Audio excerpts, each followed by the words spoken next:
Welcome. I'm here with Priyanka and Jen, and this is a short tutorial on an alternative way to get into Warrior II, Virabhadrasana II, extended side angle, Utthita Parsvakonasana, and triangle pose Trikonasana. And it allows you access to more core and mobility in your hips. This is the way that I like to teach it. So if you're going to take any of my other longer 45, 60-minute classes, start with this, get well versed in it, and that way when you go into the class, you'll be up to speed. So let's come to the front of the mat. Just come to stand at the front of your mat in Tadasana mountain pose. And then take a big step back with your right leg and parallel your feet, turn your toes to the right. And if that just turned you away from us and you can't see us, just turn around the other way so you can see us. And now turn your left toes out to the left. And you should have heel to heel alignment. And so this is, and go ahead and bend your knees, guys. Bend your left knee, sorry. So this is traditional Warrior II, or I would say traditional if you practice more is this more Ashtanga tradition? I think so. But often, especially in our community over here in Baltimore, this pose is taught with the back foot parallel to the back of the mat. This isn't wrong at all, but I'm offering just a different way so you can get a little more mobility in your hips and access to your core. So what we're going to do is to rotate the right toes, the back toes in at an angle, and that allows this back thigh here to rotate forward and in a little bit.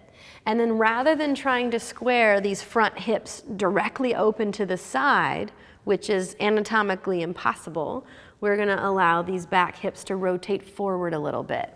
And then go ahead and bring your arms out into a T. So this also allows the front knee to stack directly over the heel. This protects the knee as well and puts less stress on the low back and the SI joints. So if you're used to having your back toes turned out, this is going to take a little bit of time to retrain, but I encourage you to try it and see if you get a lot more space and a lot more strength out of your postures.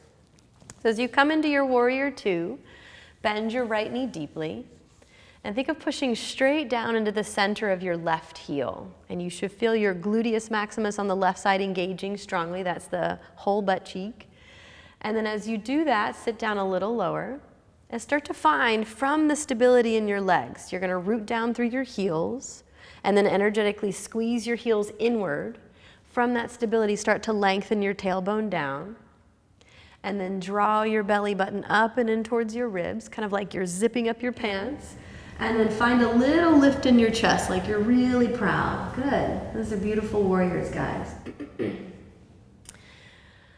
From Warrior II, we'll take it into Utthita Parsvakonasana, extended side angle. And this one I'm going to exaggerate a little bit the unsquaring of the hips and allowing the hips to turn forward a little bit just so you can see how much core you can access.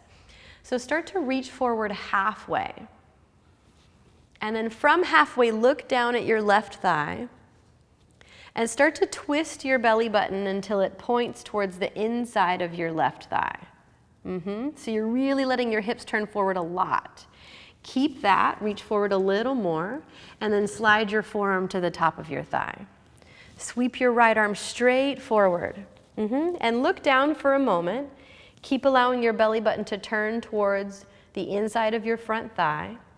And then find your core, draw your navel up and in towards your ribs, and use your core to start to revolve your upper body, your ribs open.